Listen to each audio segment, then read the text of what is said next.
యేసుక్రీస్తు వారు చనిపోయి మూడవ దినమున లేచాడా? Carefully listen. యేసయ్య చనిపోయాక తను చెప్పినట్లుగా మూడవ రోజే లేచాడా, లేక తను చెప్పినట్లుగానే అని వ్రాయబడ్డట్లుగా 3 దినములైన తర్వాత లేచాడా? ఇది ఈరోజు మనం నేర్చుకుందాం. ఓకేనా?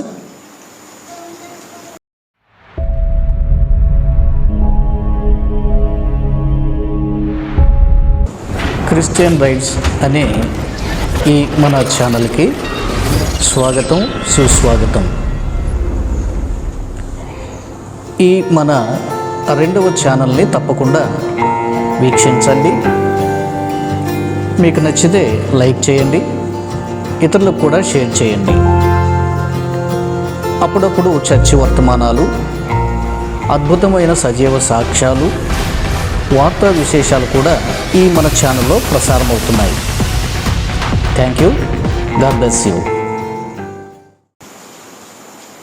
నేటి క్రైస్తవ సమాజంలో ఇంకా సందేహాస్పదముగా ఉన్న ఒక అంశం ఏంటంటే సిలువలో మరణించాడు, దట్స్ ఆల్. ముస్లిం సోదరుల్లో కొంతమంది ఇస్లాం మత పెద్దలు గ్రంథాలు నమ్మేది ఏంటంటే ఆయన సిలువలో మరణించలేదు అని వారి గ్రంథాల్లో రాసుకున్నారు. మనకు అక్కర్లేదు. క్రైస్తవ సమాజంలో నేటికి తేలనటువంటి, అర్థం కానటువంటి మరొక సందేహం ఏంటంటే, సరే యేసయ్య చనిపోయాడండి, నో డౌట్. యేసయ్య చెప్పినట్లుగా 3 పగలు 3 రాత్రులు సమాధిలో ఉంటానని యేసయ్య చెప్పాడు కదా. కనుక శుక్రవారము చనిపోతే ఆదివారం ఉదయానికి తిరిగి లేచాడు గనక 3 days లేక 3 nights అంటారు.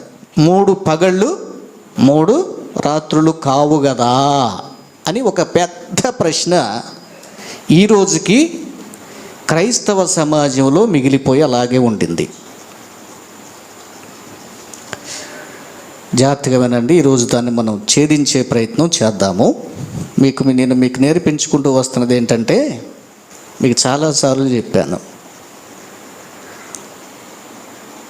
ఒక మాట, ఒక సందర్భము బైబిల్ గ్రంథంలో మనకు సందిగ్ధంలో పడేసినప్పుడు దానికి క్లారిటీకి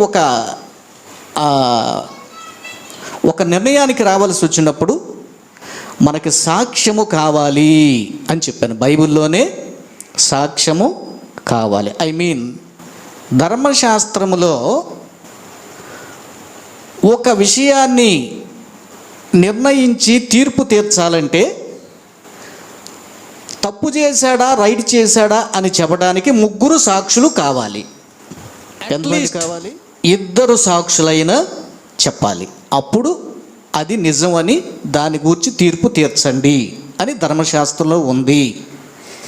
దీని ప్రకారముగా ఒక విషయాన్ని మనం ధృవీకరించుకోవాల్సి బైబిల్లో సందిగ్ధంలోకి వస్తే ఆ సందిగ్ధాన్ని తీర్చడానికి బైబిల్లో కనీసం మనకి 3 వచనాలు లేదా 2 వచనాలైనా ధృవీకరించినప్పుడు దాన్ని మనం నమ్మాలి అని మీకు చాలా సందర్భాల్లో చెప్పాను. సరే చెప్పాను, కానీ అసలు ఈ మాట బైబిల్లో ఎక్కడుంది అన్నది మీకు చెప్పలేదు. ఈరోజు మనం ఆ విషయాన్ని తేల్చుకొని ఈ విషయంలోకి వద్దాం. ద్వితీయోపదేశకాండం 17వ అధ్యాయం 5-6 వచనాలు. 3 లేక కనీసం 2 సాక్షుల మాట మీదనే ఒకవేళ ఈ వ్యక్తి చావదగిన పాపము చేశాడు, నరహత్య చేశాడని తెలిస్తే సాక్ష్యం ఎంత కావాలి? 2, 3 అనగా 3 లేదా కనీసం 2 సాక్ష్యమైనా కావాలి. ఒక్క సాక్షి మాట మీద ఆ వ్యక్తికి శిక్ష విధింపొద్దు. ఇది కరెక్ట్ కాదు. ఇప్పుడు మనం దీన్ని మనకు ఇక్కడికి అప్లై చేసుకోవాలి. వాక్యానికి ప్రతి వచనము అర్థం కాని వచనానికి దీన్ని మనం అప్లై చేసుకోవాలి. గుర్తుపెట్టుకోండి. ఏ మాట? ద్వితీయోపదేశ కాండములో దేవుని యొక్క ధర్మశాస్త్ర నియమము చెప్పబడింది. ముగ్గురు లేదా ఇద్దరు, ఒక్క మాట మీద మీరు నిర్ణయం తీసుకోవద్దు. ఇదే విషయము 3 సందర్భాల్లో మీకు చూపిస్తా. మళ్ళీ మత్తయి 18:16, తర్వాత 1 తిమోతి పత్రిక 5:19. క్విక్.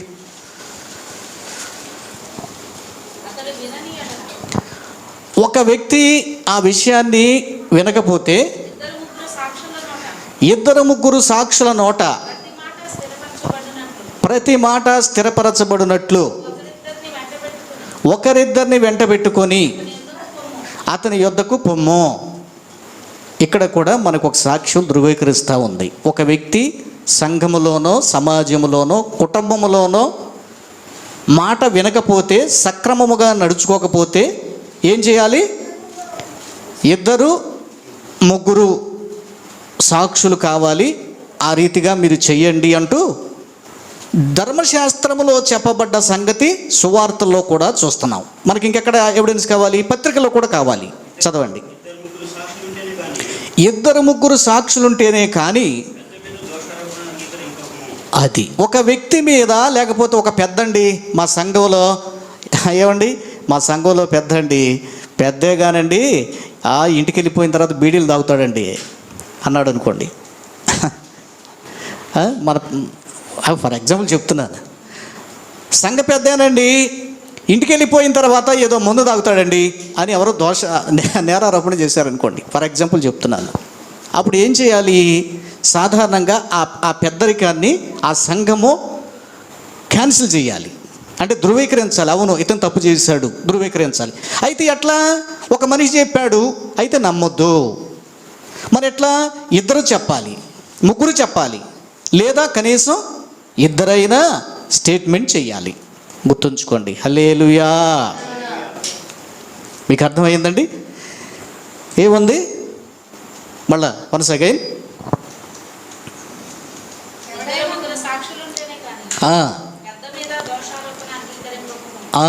దేవుని స్తోత్రం చెప్పండి. హల్లెలూయా.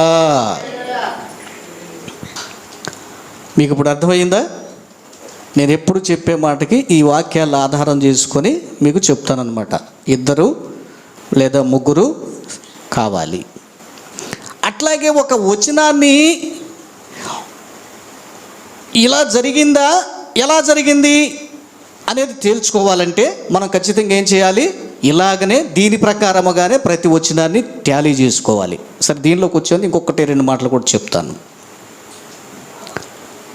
ఏమండి, దేవుడు ఎందుకని 3 లేదా కనీసం 2 స్టేట్మెంట్ అడుగుతున్నాడు? ఎందుకని అని మనం ఆలోచన చేస్తే దీనికి కూడా ఒక లాజిక్ ఉంది. ఏంటి? సృష్టికర్త అయిన దేవుడు ఏమై ఉన్నాడు? త్రిత్వమై ఉన్నాడు. అవునా? మానవుడు కూడా త్రిత్వముతో బంధించబడి ఉన్నాడు. తండ్రి, కుమార, పరిశుద్ధాత్మలుగా ఉన్నారు కదా. అట్లాగే మానవుడు కూడా శరీరము, ప్రాణము, ఆత్మ మిళితమై ఉన్నాయి. సృష్టికర్త దేవునిలో త్రిత్వం ఉన్నట్టే మానవ దేహానికి సంబంధించి దేవుడు త్రిత్వాన్ని ఉంచాడు. ఏంటది? శరీరము, ప్రాణము, ఆత్మ.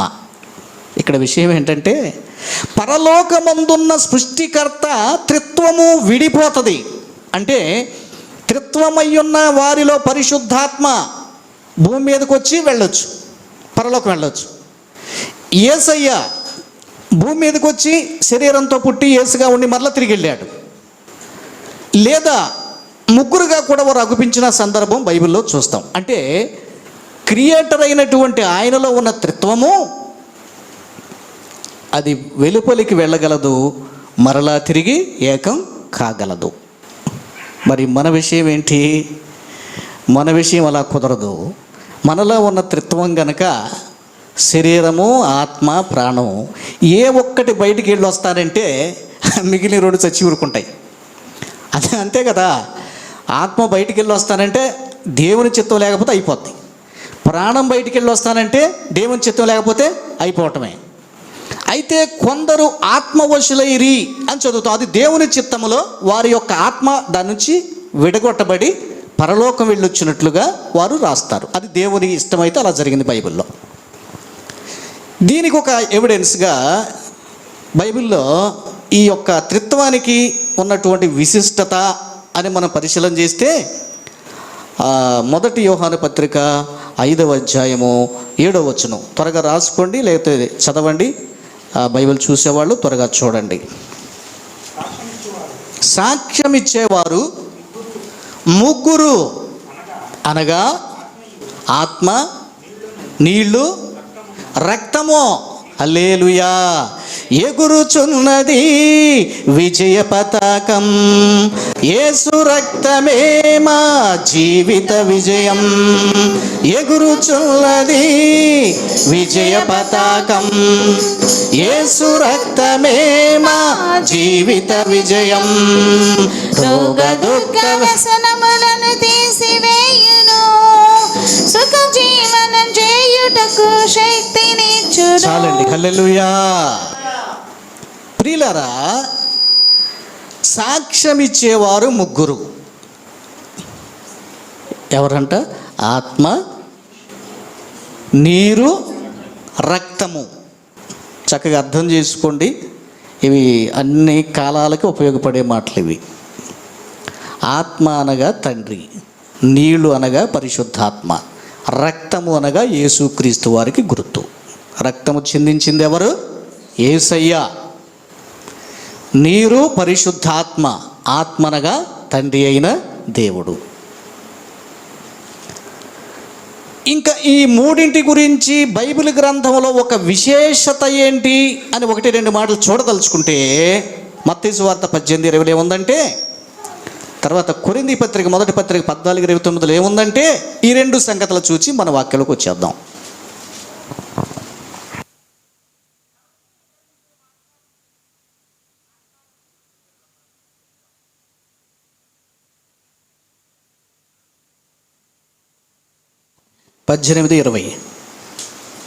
మత్తయి 18:20. ఎక్కడైతే దేవుని నామములో ఎక్కడైనా సరే 2-3 కూడి ఆరాధిస్తే వారి మధ్య ఆయన ఉంటానని చెప్పాడు.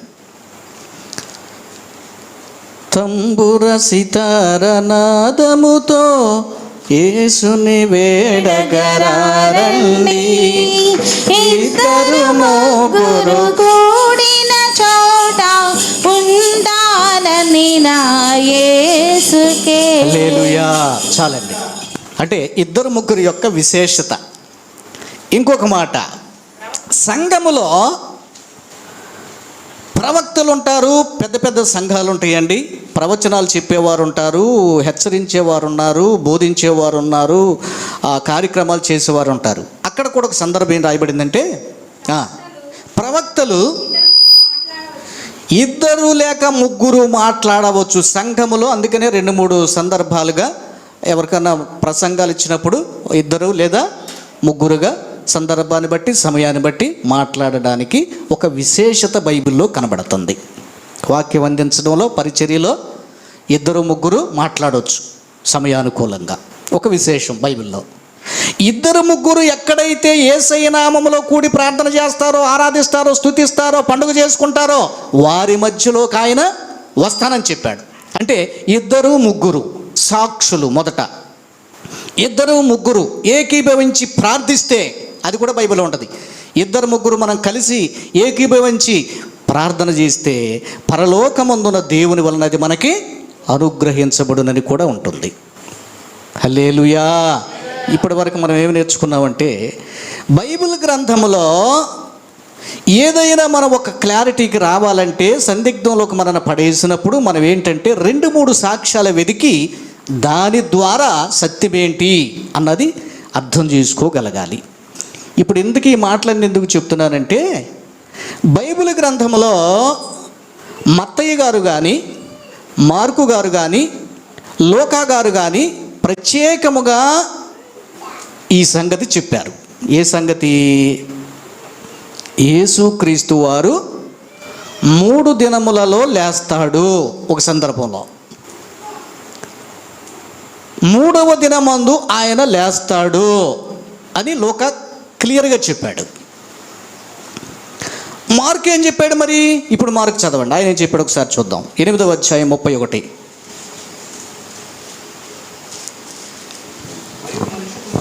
మనుష్య కుమారుడు ప్రధాన యాజకుల చేతను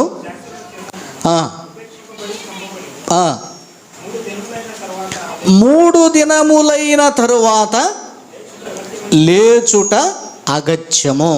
ఇందాక లోకాసు వార్తలు ఏం చూసాము ఇక్కడ? ఇందాక 24:7లోనా 46లోనా? ఫస్ట్లో మూలవాక్యంలో చదవండి త్వరగా. 3వ దినమున మృతులలో నుండి యేసు లేచును. ఈ స్టేట్మెంట్ ఇచ్చింది ఎవరు? లోకా. 3 దినములైన తర్వాత యేసు లేచును, ఈ స్టేట్మెంట్ ఇచ్చింది ఎవరు? మార్కు. ఇప్పుడు మనకేంటి? ఇంతకీ యేసయ్య 3వ దినమందు లేచాడని నమ్మాలా? 3 దినములైన తర్వాత లేచాడని నమ్మాలా? లిజన్, దీని మీద మన దేశంలోనే కాదండి, ప్రపంచవ్యాప్తముగా బైబిల్లో విభేదాలు ఉన్నాయి. బైబిల్లో ఖచ్చితత్వం లేదు. బైబిల్లో తప్పులు తడక. బైబిల్లో ఒక ఆయన ఒకటి చెప్తే ఒక ఆయన ఒకటి చెప్పాడు.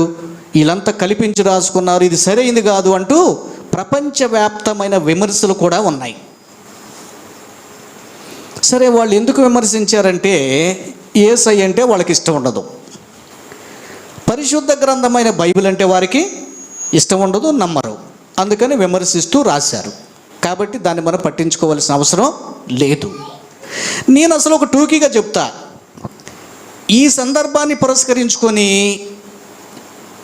మన ఆంధ్ర తెలుగు రాష్ట్రాల్లో కూడా కొందరు మతోన్మాదులైనటువంటి వారు, బైబిల్ వ్యతిరేకులైనటువంటి వారు, బైబిల్పై బురద చల్లేవారు ఏం చేశారంటే, అసలు ఆయన చచ్చిపోయింది 3 రోజుల తర్వాత తేల్చి చెప్తే లక్షల రూపాయలు బహుమానం ఇస్తాము అంటూ కూడా అనౌన్సులు చేసి ఏదో వ్యంగ్యాస్త్రాలు సంధించి, పాపం వారికి తెలిసి తెలియని మిడిమిడి జ్ఞానంతో అసలు యేసయ్య ఎప్పుడు పుట్టాడన్నది ఒక రీజను, దానికి చెప్పండి. చచ్చిపోయిన తర్వాత ఆయన 3 రోజులకి లేచాడా, 3 రోజుల తర్వాత లేచాడు, దానికి ఒక లెక్క చెప్పండి అంటూ రకరకాలుగా కామెంట్ చేశారు. అయితే మనం ఒక క్లారిటీకి వద్దాం. ఎట్లాగా? వాళ్ళు ఏదో అన్నారండి, కుదరదు, మా యేసయ్య మా ఇష్టం, మేము నమ్ముతాం ఎట్టయినా అనకుండా, బైబిల్లో కూడా సత్యంగా ఏముందో సత్యాన్ని పరిశోధన చేసే ప్రయత్నం చేస్తూ మనస్సాక్షితో ఈ విషయాల్ని మనం నేర్చుకునే ప్రయత్నం చేద్దాం. ఎందుకంటే సాధారణంగా బైబిల్ ఎక్కడ మిస్టేక్స్ అనేటువంటివి ఉండవు. బైబిల్లో తప్పులు కనబడవు. కొన్నిసార్లు లేఖనాలను గ్రహించటము, అర్థము చేసుకోవటము కష్టం. ఇది బైబిల్లో ఎవరు చెప్పారు? వెంటనే చదవండి. 3వ అధ్యాయం 16వ వచనం, పేతురు పత్రిక. వీటిని గూర్చి తన పత్రికలన్నింటిలోనూ బోధించుచున్నాడు. లేఖనములలో, దేవుని వాక్యములో, బైబిల్ గ్రంథములో కొన్ని సంగతులు గ్రహించుట కష్టమైనవి. విద్య లేని వారు, స్థిరమైన విశ్వాసం లేని వారు లేఖనములను అపార్థము చేసుకునే ప్రమాదం ఉంది అని పేతురు గారు చెప్పాడు. అమ్మ, అందరూ వినండి, మీకు అందరికీ అర్థం కావాలి. చిన్నపిల్లలు కూడా దీన్ని అర్థం చేసుకోవాలి. స్త్రీలు ఒకవేళ ఏమీ చదువుకోని పురుషులైనా స్త్రీలైనా మీ అందరికీ అర్థమయ్యేటట్లుగా చెప్పే ప్రయత్నం చేస్తా. కొంచెం వినండి. ఇవి కొన్ని సందర్భాల్లోనే మనం సాధారణంగా మాట్లాడుకుంటూ ఉంటాం. తర్వాత విషయం ఏంటంటే, వీటిని మనం మీడియాలో పెడుతున్నాము, సోషల్ మీడియాలో, ఛానల్లో పెడుతున్నాము. వేలాది మంది ఈ వాక్యాలు వింటున్నారు. అందుకోసమైనా మీరు కొంచెం జాగ్రత్తగా వింటూ ఉంటే నేను చక్కగా వీటిని విశదీకరిస్తాను. ఇక్కడ మనం కొద్దిమందిగా నేర్చుకుంటున్నాం. తర్వాత వాటిని మరి వందలాది మంది ప్రజలు వీక్షిస్తూ ఆత్మీయంగా మేలు పొందుతున్నారు. రైట్. ఇప్పుడు నేను మీకు ఏం చెప్తున్నానంటే, లోకా ఇచ్చిన స్టేట్మెంట్ని మార్క్ ఇచ్చినటువంటి స్టేట్మెంట్ అనేది కొట్టేస్తుంది లేదా విభేదిస్తుంది. అట్లా మనకు అనిపిస్తుంది.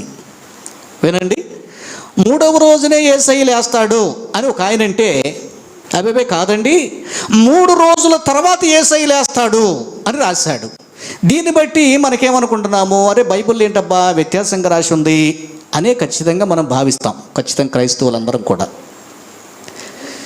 సరే, ఈ 2 విషయాలు ఎలాగుంటే ఇంకా సందిగ్ధంలో పడేసే 3వ విషయం ఉంది. అదేంటంటే మత్తయి సువార్త 12వ అధ్యాయం 40వ వచనం. యోనా 3 రాత్రింపగళ్ళు తిమింగలము కడుపులో ఎలాగుండెనో అలాగున మనుష్య కుమారుడు 3 రాత్రింబవళ్ళు భూగర్భములో ఉండును అని వ్రాసి ఉంది. ఇది మరింత సంకటంలో పడేసింది 3వ అంశం. జాగ్రత్తగా వినండి. సాల్మన్ రాజు గారు అనే పాస్టర్ గారు ఉన్నారు. ఆయన 35 ఇయర్స్లోనే చిన్నపిల్లలతో ఉన్నటువంటి పాస్టర్ గారు హఠాత్తుగా గుండెపోటు లాగా వచ్చి ఆయన మరణించడం జరిగింది.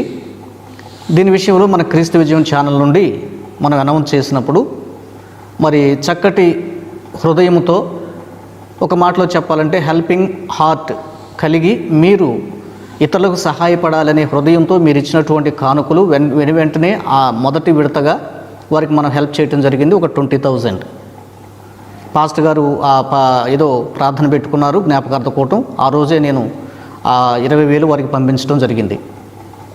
ఆల్రెడీ ఆ విషయాలు మన ఛానల్లో అనౌన్స్ కూడా చేశాం. ఇకపోతే మరి 2వ విడతగా మరి 1వ తారీఖున ఒక 20,000 రూపాయలు నేను పంపించబోతా ఉన్నాను. అవి మన క్రీస్తు విజయం ఛానల్ను మీరు ప్రేరేపించబడి మీరు క్రీస్తు విజయం ఛానల్ నుండి వెలువడినటువంటి ఆ వార్తా కథనం చూసి మీలో కొందరు స్పందించి ఆ 1000 రూపాయలు కానివ్వండి, 2000 కానివ్వండి, ఇంకంతకంటే ఎక్కువ కానివ్వండి, లేకపోతే అంతకంటే తక్కువ 100 రూపాయలు, 50 రూపాయలు కూడా ఇచ్చిన వాళ్ళు ఉన్నారు. ఇవి అన్నీ మేము కలెక్ట్ చేయడం జరిగింది. ఆ 2వ దఫాగా మరి 1వ తారీఖున 1-2 తారీఖుల్లో మరలా పాస్టమ్ గారికి హెల్ప్ చేయడం జరుగుతుంది. బై ద వే, ప్రభువైన యేసుక్రీస్తు నామమున అందరికీ వందనాలు. నా పేరు ఎస్తేరు, నా భర్త పేరు పాస్టర్ సొలోమోన్. మేము మంచిర్యాల జిల్లాలో తిమ్మపూర్ గ్రామంలో నివసిస్తాము. నా భర్త చనిపోయి నెల దినములు గడిచింది. నా భర్త చనిపోయిన 10 రోజులకు పాస్టర్ జాన్ బాబయ్య గారు 20,000 రూపాయల సహాయం అందించారు. మరలా 2వ విడతగా ఈ దినమున ఏప్రిల్ 1వ తారీఖు కూడా 20,000 రూపాయల సహాయం అందించారు. నాకు 3 పిల్లలు. ఈ సహాయం అందించిన మీ అందరికీ, ఆర్థిక సహాయం అందించిన మీ అందరికీ నా హృదయపూర్వకమైన వందనాలు. అలాగే జాన్ బాబయ్య గారికి నా హృదయపూర్వక ప్రత్యేకమైన వందనాలు. ఈ మన క్రీస్తు విజయం ఛానల్ ద్వారా హెల్పింగ్ హార్ట్ అన్నటువంటి ప్రోగ్రాం, ఒక కార్యక్రమం అనేటువంటిది కంటిన్యూగా చేద్దాము. హెల్పింగ్ హార్ట్ అనేటువంటి ఆ పేరుతో మన ఛానల్ నుండి మనం ఈ పనిని ప్రారంభించాము. అయితే గత సంవత్సరంలో కూడా మనం శ్రీకాకుళం ఏరియాలో ఒరిస్సా ప్రాంతంలో ఉన్నటువంటి వారికి మనం ఎట్లా 2-3 పర్యాయాలుగా 2-3 నెలలు వారి పోషణ నిమిత్తమై బియ్యము, చింతపండు, ఉల్లిపాయలు, మంచి నూనె ఇట్లాంటివన్నీ కూడా అందించాం. పిప్పులభద్ర సంఘస్థులు అయ్యగారికి వందనాలు చెప్పండి. మాకు ఇచ్చినందుకు మీకు వందనాలు అయ్యగారు, చాలా వందనాలు. మీ సహాయం కొరకు మీకు వందనాలు. ఆమేన్. దేవుడు మిమ్మల్ని దీవించును గాక. చెప్పండి అయ్యగారు, దేవుడు మిమ్మల్ని దీవించును గాక. శోధన వచ్చింది.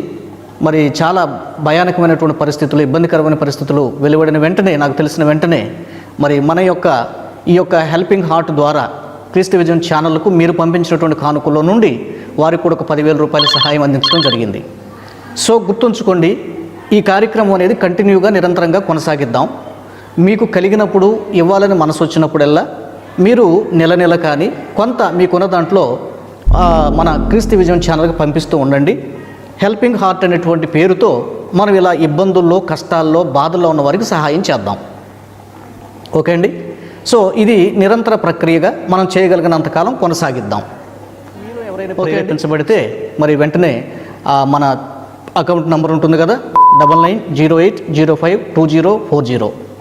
గూగుల్ పే నుండి కానీ ఫోన్పే నుండి కానీ మీ విరాళాలు పంపించండి. హెల్పింగ్ హార్ట్ అనేటువంటి ఈ కార్యక్రమం ద్వారా, మన ఛానల్ ద్వారా మనం వారికి కొంత సహాయం పంపిద్దాం. ఓకేనా? సో కనుక ఇవన్నీ కూడా మంచి కార్యక్రమాలు. మరి బైబిల్లో ప్రభువు కూడా చెప్పాడు, మనం అలా చేస్తే అది దేవునికి చాలా ఇష్టమైన కార్యం అని కూడా ప్రభువు చెప్పారు. మనం ఇతరులకు సాయపడటం. మదర్ తెరీసా చెప్పినట్టుందండి, ప్రార్థన చేసే పెదవుల కన్నా సాయం చేసే చేతులు మిన్న అని ఒక సూక్తి చెప్పింది ఆమె. ప్రార్థన చేయాలి, మంచిదే. అయితే అదే సమయంలో ఇతరులకు కూడా మనం క్రియాపూర్వకంగా ప్రేమను పంచాలి. మనం చేయగలిగిన సహాయం ఇతరులకు చేయాలి, గుర్తుంచుకోండి. That's clear. 3 పగళ్ళు 3 రాత్రులు మనిషి కుమారుడు భూగర్భములో ఉంటాడు. ఇది దీని సారాంశం. కానీ ఈయనేమన్నాడు? లోక 3వ దినమున లేస్తాడు. యోహాను కూడా ఏం చెప్పాడు తెలుసా? యోహాను ఒక సందర్భాన్ని ఉటంకిస్తూ, ఆయనైతే ఈ సందర్భాన్ని కాదు కానీ మరొక సందర్భాన్ని మరొక రీతిగా చెప్పాడు. దీనికి అనుసంధానంగా యోహాను చెప్పిన మాట కూడా ఒకసారి చూద్దాం. 2:19. యేసు ఈ దేవాలయమును పడగొట్టండి, అనగా 3వ దినము లోపలే దాన్ని లేపుతానని యేసు చెప్పాడు అని యోహాను ఒక సంఘటన రాశాడు. అంటే ఈయన కూడా ఎటోటేస్తున్నాడు, 3వ రోజులోనే ఆయన లేస్తా. 3 తర్వాత కాదు, 3 రోజుల తర్వాత కాదు, 3వ రోజున యేసు లేస్తాడు అన్న భావనే యోహాను కూడా నోట్ చేశాడు. మత్తయి గారు ఏమన్నాడు? యోనా 3 రాత్రింబగళ్ళు చేప కడుపులో ఉన్నట్లుగా యేసు వారు భూగర్భములో 3 పగళ్ళు 3 రాత్రులు ఉంటాడు అని చెప్పాడు. ఇది కాస్తంత క్లిష్టమైపోయింది. ఇప్పుడు జాగ్రత్తగా వినండి. సరే, ఇప్పుడు మనకేం తెలుసండి? యేసయ్యను గురువారం రాత్రికే ఆయన బంధించారు. బైబిల్ ప్రకారంగా చూస్తే, నా మాటలు కాదు, బైబిల్ మాటలు. ఆయన్ని శుక్రవార దినము సిలువేశారు. సందేహం లేదు. ఎందుకు సందేహం లేదు? బైబిల్ ప్రకారంగా అయ్యా సిద్ధపరిచే దినం ఇంకాసేపట్లో వచ్చేసి త్వరగా దించేసి సమాధి చేశారని మనం చెప్పుకుంటున్నాం. అంటే తర్వాత ఏమొస్తుంది? శనివారం వస్తుంది. శిలువ మీద ఉన్న రోజు ఖచ్చితంగా శుక్రవారమే బైబిల్ ప్రకారంగా. అంటే గురువారం రాత్రి బంధించారు. ఆ రాత్రికి నటు ఇటు తిప్పి వేధించి అట్లా చేసి ఆ తర్వాత తీర్పులు తీర్చి మళ్ళీ 6 గంటలకు మళ్ళీ పిలాతు దగ్గరికి పంపించి 7 గంటలకు ఒక అన్యాయపు తీర్పు తీర్చి 9 గంటలకు సిలువుకు అప్పగించి 12 గంటలకు సిలువు మీద ఎక్కించి 3 గంటలకు ఆయన చచ్చిపోయాడు. త్వరగా అవతల మన సభ ఏమొస్తుంది? సిద్ధపరిచే దినం వస్తుంది. కనుక ఆయన సిలువ ఎప్పుడు వేశారని బైబిల్ చెప్తుంది? సిద్ధపరుచు దినమునకు పూర్వ దినమున అని రాసింది బైబిల్లో. అంటే శుక్రవారమున అని అర్థం. According to our Holi Bible అనగా ఆయన ఎప్పుడు చచ్చిపోయాడు? 3 గంటలకు చచ్చిపోయాడు. ఓకే, 3 గంటలకి ఎప్పుడు? శుక్రవారం పగలనుకుందాం. ఓకేనా? శుక్రవారం పగలు 1, శుక్రవారం రాత్రి వచ్చింది. శనివారం పగలు 1, శనివారం రాత్రి 1 వచ్చింది. అంటే 2 డేస్ అయినాయి. మళ్ళీ ఏం రావాలి? ఆదివారం ఏం రావాలి? ఆదివారం పగలు రావాలి, ఆదివారం రాత్రి రావాలి, సోమవారం లేవాలి. ఎట్లా? 3 పగళ్ళు 3 రాత్రులు యోనా మత్స్యము కడుపులో ఉన్నట్టుగా పరిశుద్ధుడైన దేవుడు కూడా ఇలాగుంటాడని మత్తయి సువార్తలో చెప్పిన మాటను మన ఖచ్చితత్వంతో కొలిస్తే ఇది పూర్తిగా విభేదిస్తుంది. కానీ మనం ఏం చూస్తున్నాం చెప్పండి? శుక్రవారము సాయంకాలం, శుక్రవారం పగలే కూడా వేసుకోండి, చనిపోయాడు కదా, శుక్రవారం రాత్రి, శనివారం పగలు, శనివారం రాత్రి, 2 రోజులు అయిపోయినాయి. ఆదివారం ఉదయాన్నే లేచాడు ఆయన. సరే, ఇక్కడ ముందు నేను ఏమంటానంటే 3 దినముల్లో లేచాడు, 3 దినముల తర్వాత లేచాడు అనే ఒక వాదన ఎందుకండి? అసలు యేసయ్య లేస్తానన్నాడు, లేచాడా లేదా? ఇది కదా కంటెంటు. కొంతమంది అనవసరంగా విమర్శించాలని, ఏదో తప్పు పట్టాలని ప్రపంచంలో మేధావులు లాంటి వారే చాలా గ్రంథాలు బైబిల్కి వ్యతిరేకంగా రాశారు ఈ విషయాల మీద. నేనేమంటున్నానంటే మనకి కంటెంట్ ముఖ్యం, అంతే కదండి. సరే, ఉదాహరణకి 3 దినాల తర్వాత అన్నాడు, 3 దినాలకి లేచాడు, నష్టమే ఉంది. ఇప్పుడు 3 దినాల తర్వాత లేస్తానన్నాడు రా బాబు, ఈయన 10 రోజుల దాకా లేవలేదు, ఇదే తప్పనాలి ఒకవేళ దాడితే, అవునా? ఒకవేళ ఆయన చెప్పిన మాట కంటే ఎర్లీగానే లేస్తే తప్పేముంది? హ్యాపీయే. ఇది ఒక కోణం ఆలోచించండి. 3 దినాల్లో లేచాడా, 3 దినాల తర్వాత లేచాడా అన్నది పాయింట్ కాదు. మొదటి వెర్షన్, ఆయన లేచాడా లేదా? లేచాడు. ఇలాగెవరైనా చరిత్రలో జరిగిందా? లేదు. ఈయనే ప్రథమ ఫలం. కొరింథీ పత్రిక ప్రకారంగా ప్రథమ ఫలముగా ఆయన మృతుల్లో నుంచి లేచాడు. యోధా రాజసింహం తిరిగి లేచెను, తిరిగి లేచెను, మృతిని గెలిచి లేచెను.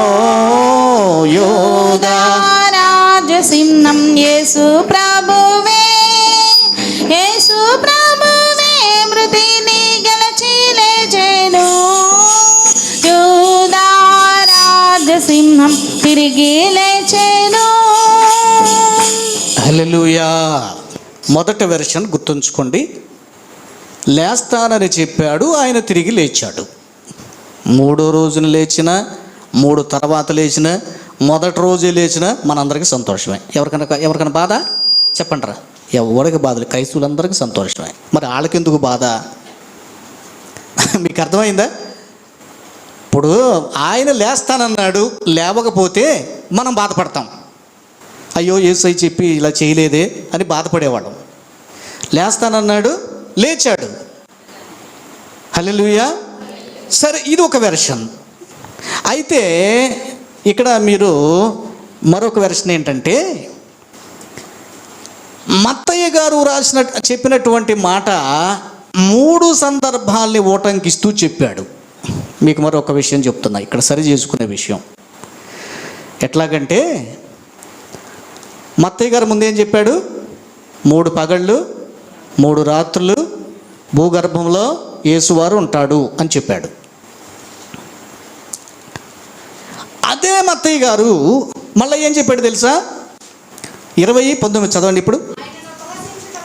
ఆయన అపహసించుటకును, కొరడాలతో కొట్టుటకును, సిలువ వేయుటకును, 3వ దినమునే లేస్తాడు అని మళ్ళీ ఆయన స్టేట్మెంట్ ఇచ్చాడు. అమ్మ జాగ్రత్తగానండి, మీకు మంచి మర్మాలు చెప్తాను తర్వాత, జాగ్రత్తగానండి. ఇందాకేం చెప్పాడు ఆయన? 3 రాత్రులు 3 పగలు ఉంటాడని ఆయనే స్టేట్మెంట్ చేశాడు.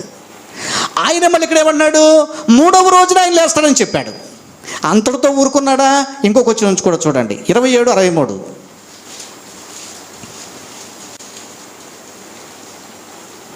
మత్తయి సువార్త.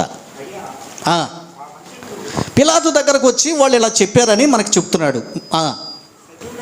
అయ్యా పిలాతు గారు, ఆ సాయంకాలం వాళ్ళు వెళ్ళి వాళ్ళకి ఒక భయం, ఆ భయం చేత పిలాతు ఏం చెప్తున్నారంట? అయ్యా, ఆ యేసు అనేటువంటి వంచకుడు, మోసగాడు 3వ దినాన 3 దినములైన తర్వాత లేస్తానని చెప్పాడండి. కాబట్టి వాళ్ళు శిష్యులు వచ్చి శవాన్ని తీసుకెళ్ళిపోతారు, మా దేవుడు లేచాడని చెప్పుకుంటారండి. కాబట్టి మనం కాపలా మనం ఎక్కువ దానికి భద్రత ఎక్కువ ఏర్పాటు చేయాలి, దానికి ముద్ర వేయాలి, సైనికులు ఎక్కువ మందిని పంపించండి అని అడిగారు. నేను ఈ సందర్భం ఎందుకు చెప్తున్నానంటే, ఇక్కడ ఏం రాశాడు తెలుసా? 3 దినములైన తర్వాత అంటూ రాశాడు. మళ్ళీ ఇక్కడ ఈయన 3 చోట్ల 3 విధాలుగా చెప్పాడు. జాగ్రత్తగానండి, మత్తయ్య గారు మాత్రమే. ఒకటి, 3వ దినాలు లేస్తాడు అన్న సందర్భం చెప్పాడు. 2, 3 దినములైన తర్వాత లేస్తానన్నాడు అని చెప్పాడు. ఆయనే 3 రాత్రింబవళ్ళు ఉండాల్సి ఉంటుందని యేసు ప్రభు చెప్పాడు. ఈ 3 విభిన్నమైనటువంటి కోణాల్లో మనకు కనబడుతున్నాయి ఈయన స్టేట్మెంట్స్.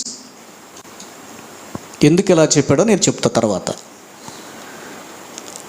నేను ఇప్పుడు ఈయన 3 చెప్పాడని ఎందుకు అంటున్నానంటే, కాబట్టి ఈయన చెప్పిన విషయాలు పక్కన పెట్టండి. మనకేం కావాలి? 3 సాక్షులు కావాలని చెప్పి అందుకే ఫస్ట్ మీరు చదివించింది మత్తయ్య గారి సాక్ష్యం. ఇది మత్తయ్య గారి సాక్ష్యం చెల్లదు. ఎందుకంటే 3 చోట్లకు వచ్చి 3 రకాలుగా చెప్పాడు. కేసు ఈయన వల్ల కుదరదు, తేల్చడానికి కుదరదు. ఈ సాక్షి కరెక్ట్గా లేడు మనకి. అర్థమైందా? ఈయన 3 చోట్ల 3 రకాలుగా చెప్పాడు. మనకేం కావాలి? 3 సాక్షులు కావాలి. సరే 3 దొరకకపోతే కనీసం ఎంతమంది కావాలి మనకి? ఒకే మాట చెప్పిన వాళ్ళు 2 కావాలి. 3 ఉంటే దానికి డిసైడ్ అవుదాం, 2 ఉంటే దీన్ని మనం నమ్మాలి. మత్తయ్య దగ్గరకు వచ్చాం. ఈయన 3 చోట్ల 3 రకాలుగా చెప్పాడు. కాబట్టి ఈయన సాక్ష్యం చల్లదు, ఈయన పక్కన పెడదాం. ఇప్పుడు మనం లోకా గారి దగ్గరకు వద్దాం. లోకా గారు కూడా మీ ఎన్ని సందర్భాలు చెప్పాడో చూద్దాం. ఇప్పుడు మనం ఫస్ట్ 24 చదివాం కదా, ఇప్పుడు 9:22 చూడండి. లోకా సువార్త. మనుష్య కుమారుడు శ్రమలు పొంది పెద్దల చేత ప్రధాన యాజకుల చేత చంపబడి 3వ దినమందు లేస్తాడు. సెకండ్ స్టేట్మెంట్ ఇచ్చాడు. మళ్ళా లోక సేమ్ స్టేట్మెంట్ 24లో ఏం చెప్పాడో ఇక్కడ కూడా అదే చెప్పాడు. మరొక స్టేట్మెంట్ ఆయింది 18:33. కొరడాలతో కొట్టి చంపుతారు. ఈ స్టేట్మెంట్ కూడా అదే, మళ్ళీ సేమ్ స్టేట్మెంట్ ఇచ్చాడండి. ఈయన ఎక్కడ మిస్యూజ్ అవ్వాలా. Note this point. ఈయన ఎన్ని సందర్భాల్లో చెప్పాడు? 3 సందర్భాలు చెప్పాడు. మత్తయ్య గారు ఎన్ని సందర్భాలు చెప్పాడు? 3 సందర్భాలు చెప్పాడు. 3 రకాలుగా చెప్పాడు. ఈయన మాత్రం ఏమండి, ఆయన మాత్రం మాట తప్పలేదు, మడం తిప్పలా. ఎవరో లోకా గారు. దేనిసో అని చెప్పండి. హల్లెలూయా. మన జగన్ గారు లాగా మాట తప్పలేదు. ఎరా అంతేనా?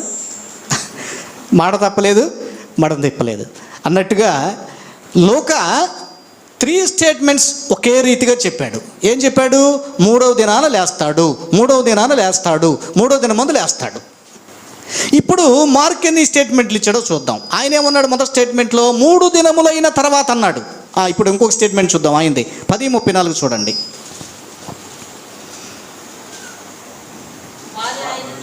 వారు ఆయనను అపహసించిరి, ఆయన మీద ఉమ్మి వేశారు, కొరడాలతో ఆయనను కొట్టి చంపెదరు. 3 దినాలైన తర్వాత తిరిగి లేచును. హల్లెలూయా. బండను గెల్చిన జయ యేసు, బండయే ఓడెను జయ యేసు, బండను గెలచిన జయ యేసు, బండయే ఓడెను జయ యేసు, బండలు తీయుము జయ యేసు, బండలు తీయుము జయ యేసు, అండకు చేర్చుము జయ యేసు. హల్లెలూయా. చాలండి. జాగ్రత్తగా వింటున్నారా? నా మాటలు జాగ్రత్తగా క్యాచ్ చేయండి, అర్థం చేసుకునే ప్రయత్నం చేయండి. మనం ఏం తెలుసుకోవడానికి వచ్చామో చెప్పండి. ఇప్పుడు 3 దినములలో యేసయ్య లేచాడా అని నమ్మాలా? 3 దినములైన తర్వాత యేసయ్య లేచాడు అని నమ్మాలా? లేక 3 పగలు 3 రాత్రులు యేసయ్య సమాధిలోనే ఉన్నాడు అని మనం నమ్మాలా? ఎలాగ దీన్ని మనం విశ్వసించాలి అన్నది వాస్తవంగా ఇప్పుడు ఆలోచిస్తే బైబిల్లో రాసి ఉన్నట్లుగా అలా జరగలేదే అని అందరూ నమ్ముతారు. అంటే ఎర్లీగానే ఆయన లేచాడు, 2.5 రోజుల్లోనే లేచాడు ఆయన. నిజానికి 2 పగళ్ళు ఉన్నాడు, 3 రాత్రులు ఉన్నాడు.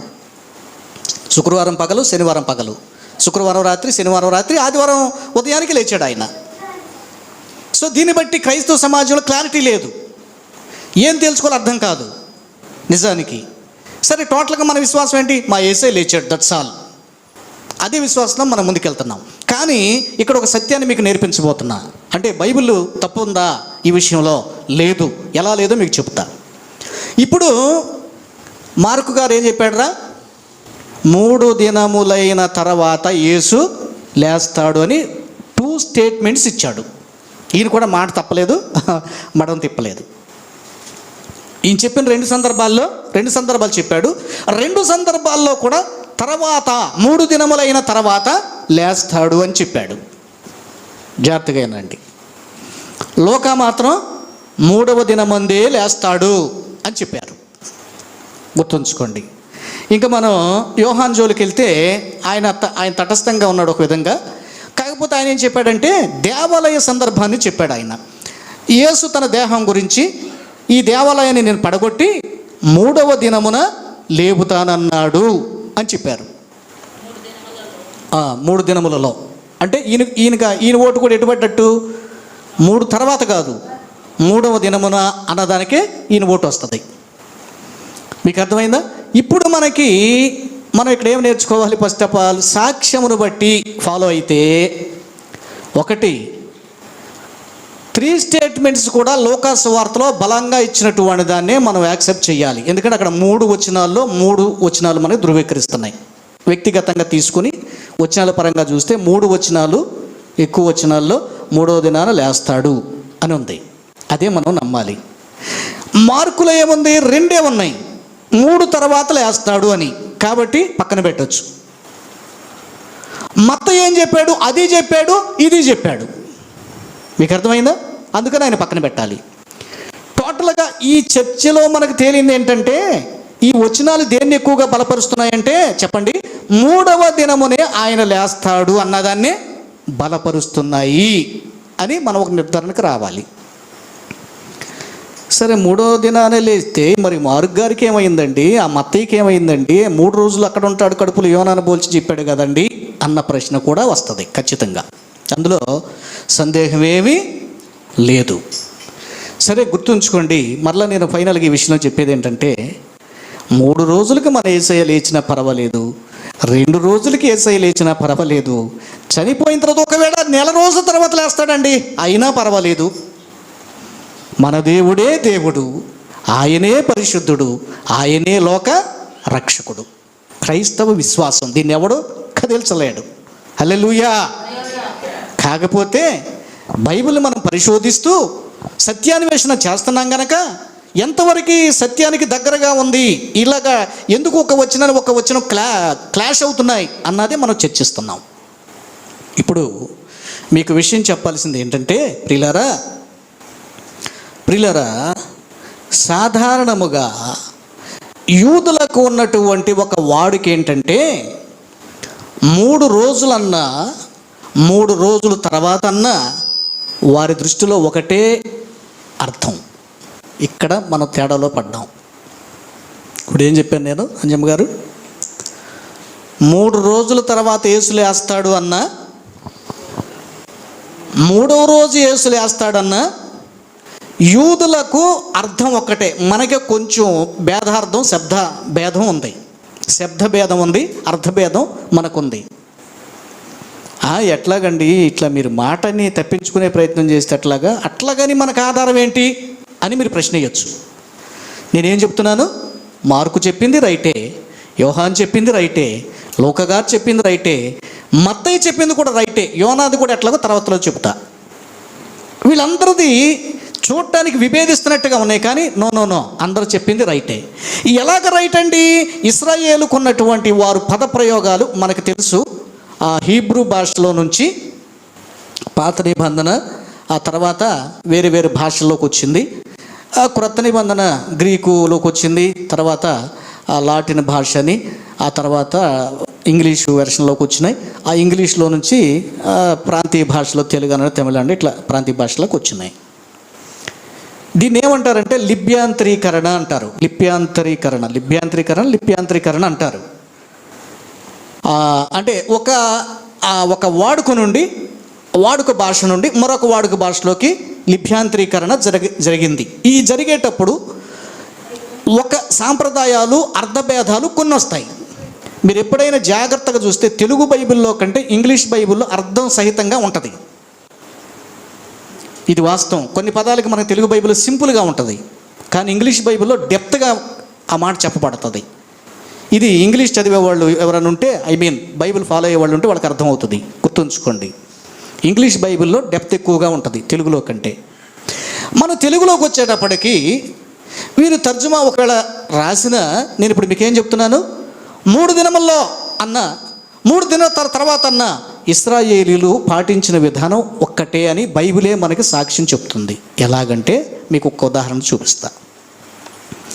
ఇప్పుడు పాత నిబంధన గ్రంథంలోకి వెళ్ళండి. మీరు పాత నిబంధన గ్రంథంలోకి వెళ్తే రాజుల గ్రంథంలో 12వ అధ్యాయంలో 5వ వచనంలోకి రండి త్వరగా. ఇక్కడ సొలొమోను రాజు కుమారుడైన యెరోబాము మనకి కనబడుతున్నాడు. వినండి, సందర్భం చెప్తున్నాను. సొలొమోను రాజు అయిన తర్వాత ప్రియులారా, ప్రజలు రాజు దగ్గరకు వచ్చి, అయ్యా రాజా, ఎవరైనా రాజుగారు రెహబాము, రెహబాము రాజు దగ్గరకు వచ్చి, ఏమండి మమ్మల్ని బాగా మంచిగా పరిపాలన చేస్తారా, మమ్మల్ని మంచిగా చూసుకుంటారా, ఒక విధంగా మీ నాన్న వల్ల మేము చాలా బాధలు పడ్డామండి అని చెప్పారు. అలానెవరు? దావీదు, క్షమించండి, సొలొమోను. అప్పుడు ఈ రెహబాము రాజు ఏం చేశాడంటే, అనుభవం కలిగిన పెద్దోళ్ళని పిలిచాడు. ఏమండి ప్రజలు ఇలా అడుగుతున్నాడు, నేను వాళ్ళకి ఏం చెప్పాలి అని సలహా అడిగాడు. ఏముంది రాజా, మా నాన్నగారి కంటే నేను మంచి పరిపాలన చేస్తాను, మీకు సుఖంగా మీరు ఉంటారు, మీరు ఏం బాధపడొద్దని చెప్పమన్నాడు. ఇది నచ్చలేనికి తనతో పెరిగినటువంటి యవనస్తులు పిలిపించాడు. మళ్ళీ అబ్బాయి ఇలా అంటున్నారు, నేను ఏం చెప్పమంటారని అడిగాడు. దేనిసో అని చెప్పాడు. హల్లెలూయా. అందరు నా వైపు చూడండి, తలకాయలు దించబాకండి, నిద్రపోబాకండి. దేనిసో అని చెప్పండి. హల్లెలూయా. నిద్రపోయాలు చెప్పండి. హల్లెలూయా.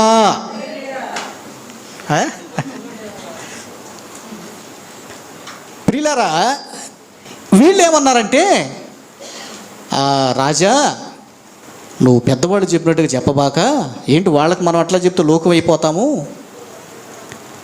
మా తండ్రి నడుము కంటే నా చిటికిన వేలు బరువెక్కువ అని చెప్పమన్నారు. వీళ్ళు ఎంత దుర్మార్గపు ఆలోచన చెప్పారో చూడండి. ఇలా చెప్పాడు. సరే ఏమన్నాడంటే, వీళ్ళకేం చెప్పాడు, మీరు మాట చదవండి, 5వ వచనం కంప్లీట్ చదవండి. రాజు, మీరు వెళ్ళి 3 దినములైన తర్వాత నా దగ్గరికి రండి. జనులు వెళ్ళిపోయి చాలండి. ఓకేనా? ఇక్కడ మనకు కావాల్సిన మాట ఒకటి వచ్చింది. ఏంటిది? 3 దినాలైన తర్వాత నా దగ్గరికి రండి అని రాజుగారు చెప్పాడు. వాళ్ళకి 2 ఒకటి అని చెప్తున్నా కదా మీకు. సరే, మనకు అక్కడ సందర్భం అక్కర్లేదు కాబట్టి ఇప్పుడు 12వ వచనం చదవండి. 3వ దినమందు నా యొద్దకు రండని రాజు నిర్ణయం చేసినాడు గనప, కాబట్టి యెరోబామును జనులందరూ 3వ దినమున రెహబాము రాజు దగ్గరకు వచ్చారు. ఇదేంటండి? ముందు ఏం చెప్పాడు ఆయన? 3 దినములైన తర్వాత రండి అని రాజు చెప్పాడని రాసింది అక్కడే. కానీ మళ్ళీ కింద వచ్చి 12వ వచనం ఏం చెప్తుంది మనకి? రాజు చెప్పిన ప్రకారముగానే వీళ్ళు 3వ రోజు వచ్చారని ఉంది. మీకు అర్థమైందా? ఎరా ఏదో నవ్వుకుంటున్నావు, అబ్బా భలే పాయింట్ దొరికింది అనుకుంటున్నావా? దేవుని సో అని చెప్పండి. హల్లెలూయా. మీకు రీజన్ అర్థమైందా? అబ్బాయి మీరు 3 రోజులైన తర్వాత రండి అన్నాడు. సేమ్ ఇదే విషయం నేను మళ్ళీ ఇంకో చోట కూడా చూసి దినవృత్తాంతాల గ్రంథాలు కూడా పరిశోధించాను. అక్కడ కూడా ఇలాగే ఉంది. 3 దినములు తాళి రండి అన్నాడు. కానీ రాజుగారు చెప్పినట్టుగా 3వ దినాన్ని వచ్చారని ఉంది. మళ్ళీ అక్కడ కూడా సేమ్ దినవృత్తాంతాల గ్రంథాల్లో కూడా 2వ దినవృత్తాంత గ్రంథం 10:5-12 వచనం 2 సందర్భాలు. 3 దినములు తాళి, అది ఇందాక అక్కడేమన్నాడు అంటే ఒకవేళ 3 దినాల తర్వాత అన్న మీకు అర్థం కాలేదా అనుకుంటే 3 దినాలు తాళి అంటే 3 రోజులు ఆగి అయిన తర్వాత అని అర్థం. అవునా? సేమ్ అదే రాసింది. ఇప్పుడు మళ్ళీ అక్కడే 12వ వచనం. 3వ దినమందే నా యొద్దకు తిరిగి రండని రాజు చెప్పిన ప్రకారం. రాజు ఏం చెప్పాడు? 3వ దినం రమ్మనలేదుగా మరి. అంటే మీరు దీన్ని జాగ్రత్తగా పరిశీలిస్తే మీకు ఏమర్థం అవుతుందంటే 3 దినములన్నా 3 రోజులు ఆగి రండ్ర బాబునన్నా దాదాపుగా వారి భావము ఒక్కటిగానే యూదులు తీసుకున్నారు. కొన్ని సందర్భాల్లో మనం కూడా అలాగే తీసుకుంటాం. 2 గ్రంథాల్లో, దినవృత్తాంత గ్రంథాల్లో కానీ రాజుల గ్రంథంలో కానీ సందర్భాలు ఏం చెప్తున్నాయి? 3వ రోజున 3 రోజుల తర్వాత రండి అని రాజుగారు చెప్పాడు. అయితే రాజుగారు చెప్పినట్టుగానే 3వ రోజు వాళ్ళు వచ్చారు అని చెప్పబడింది. దీన్ని బట్టి ఏమవుతుంది, 3వ రోజునన్నా 3 రోజుల తర్వాత అన్నా వారి దృష్టిలో ఒకటే భావన అని మనకు ఒక బైబిల్ క్లారిటీ ఇస్తుంది, నా మాటలు కాదు. కాబట్టి మార్కు తన సువార్తలో 3 రోజులు అయిన తర్వాత ఆయన తిరిగి లేస్తాడు అన్నా రైటే. లూకా 3వ రోజు ఆయన లేస్తాడని చెప్పిన రైటే. 3 దినాలు దేవాలయాన్ని పడగొట్టి కడతానన్నాడని యోహాను చెప్పిన రైటే. చూసారా? కాబట్టి దీన్ని బట్టి మనకేం ఒక క్లారిటీ వచ్చింది, 3వ రోజునే ఆయన తిరిగి లేస్తాడన్న దాన్ని బలపరుస్తున్నాయి వాక్యాలు. జాగ్రత్తగా వినండి. సరే, ఇంకా మనకు ఎవిడెన్స్ కావాలి. ఎట్లా కావాలి? యేసు ప్రభు వారే స్వయంగా ఇచ్చిన స్టేట్మెంట్ లాంటిది ఒకటి చదువుతాం ఇప్పుడు. చూడండి, లూకా సువార్త 13:32.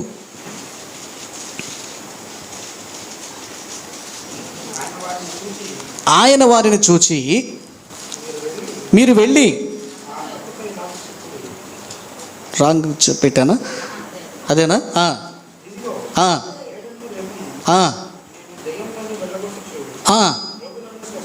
రోగులు స్వస్థపరచాలి, దయ్యాలను వెళ్ళగొట్టాలి, 3వ దినమున నేను పూర్ణ సిద్ధి పొందుతాను. డైరెక్ట్ స్టేట్మెంట్లో కనబడుతుంది, జీసస్ డైరెక్ట్ స్టేట్మెంట్. యేసు డైరెక్ట్గా మనకు చెప్పినటువంటి మాట ఏంటంటే, 3వ దినమున నేను సంపూర్ణ సిద్ధి పొందుతాను అంటే 3వ దినాన తిరిగి లేస్తాను అని దేవుడు క్లారిటీ ఇచ్చాడని దీని అర్థం. అందుకనే దేవాలయమును పడగొట్టి 3వ దినాన్ని దీన్ని తిరిగి లేపుతానని కూడా యేసు ప్రభు వారు మాట్లాడిన సందర్భాల్లో అక్కడ కూడా అదే చూసాం. సరే, ఇప్పుడు మళ్ళీ ఇంకా మనకి చాలా ఇంకా కావాలి. ఇంకేం కావాలి? పరిశుద్ధాత్మ ఏం చెప్తుంది? ఇంకొక మాట చదవండి, అపోస్తల కార్యం 10:40.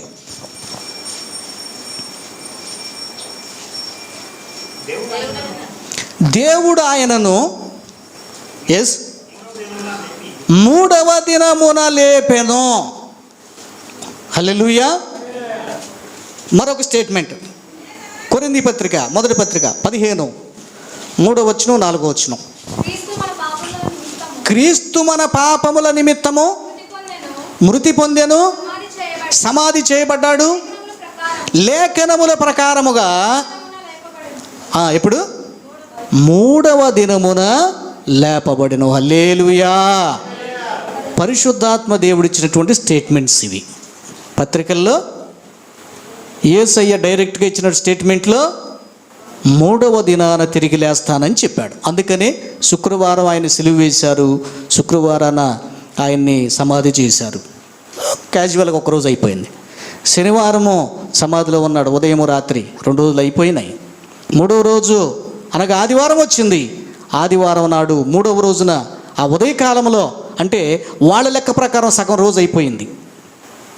మళ్ళీ ఉదయాన్నే లేచి, మన లెక్క ప్రకారం అయితే ఉదయాన్నే లేచాడు అంటున్నాం కదా, వాళ్ళకి ఎప్పుడు రోజు ప్రారంభం అయిందని చెప్పాను. ఇశ్రాయేలీలకి శనివారం సాయంత్రం 6 గంటలకు వాళ్ళకి రోజు ప్రారంభం.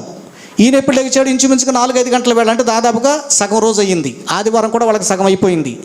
మనకైతే స్టార్టింగ్ అయింది అనుకుంటా, ఉదయం తెల్లారు కానీ 12 గంటలకు చెప్పాను. ఇక్కడ కూడా చిన్న వ్యత్యాసం ఉంది. సరే, టోటల్గా ఆదివారమున లేచాడు.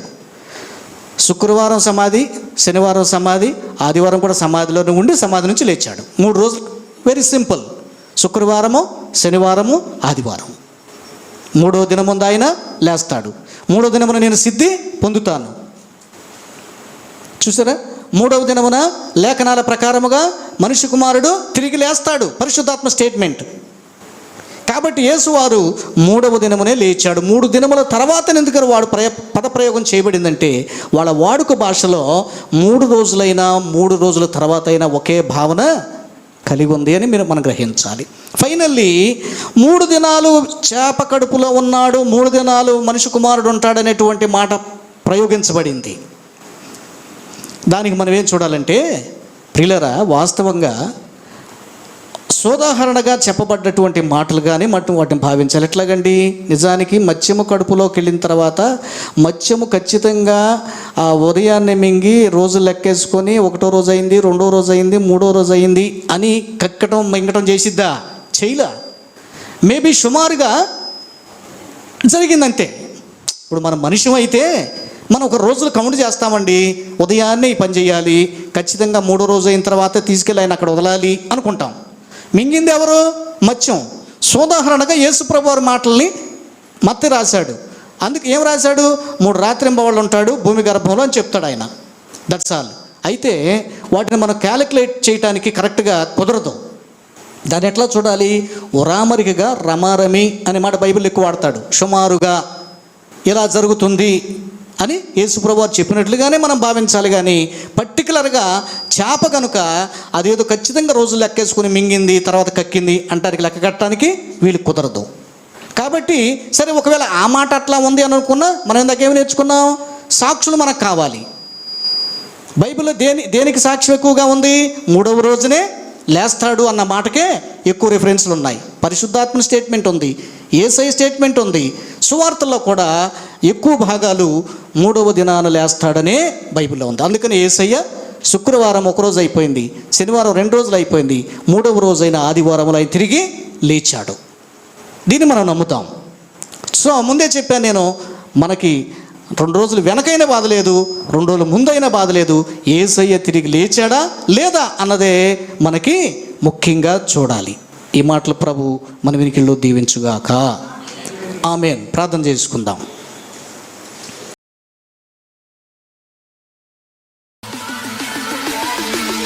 ఈ ఛానల్ మన ఛానల్, మనందరి ఛానల్. క్రిస్టియన్ రైట్స్ అనే ఈ ఛానల్ని వెంటనే మీరు లైక్ చేయండి, ఇతరులకు షేర్ చేయండి, వెంటనే సబ్స్క్రైబ్ కూడా చేయండి.